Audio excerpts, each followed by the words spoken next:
စာစုဝင်ကြီးပြည်သားရာစာရဲ့ပတန်ကာလမိုးကြတဲ့လင်တရားချင်းထဲမှာဟင်းရွက်ကဲနုနဲ့တသွဲကစွန်းစုပုတ်ကဲကင်းပုံ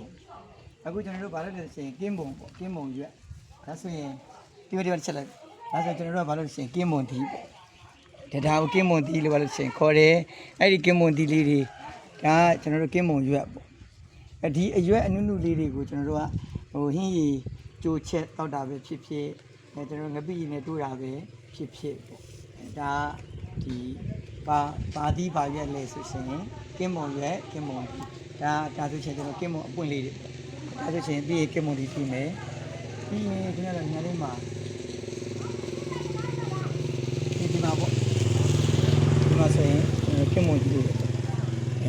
ဒါတဘာဝရဲ့ကင်းမုံဒီပေါ့နော်ကျွန်တော်ဒါဓာတုစေဝါတွေမပါဘူးလူတွေရဲ့ဖန်တီးခြင်းတွေမပါဘူးမိုးလရာသီမှာသူတို့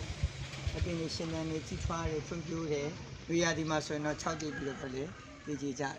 စုပုတ်ကဲကင်းမုံတသွဲကစွန်းစုပုတ်ကဲကင်းမုံအလုံးစုံဖုံးကုန်တာရော၍ညွန့်တည်နေလေးဆိုရက်ဝတ္တန်ကာလမိုးချတဲ့လင်တရားချင်းတွေကကင်းမုံအကြောင်းမှာဖြစ်ပါတယ်ကျေးဇူးများတင်ပါတယ်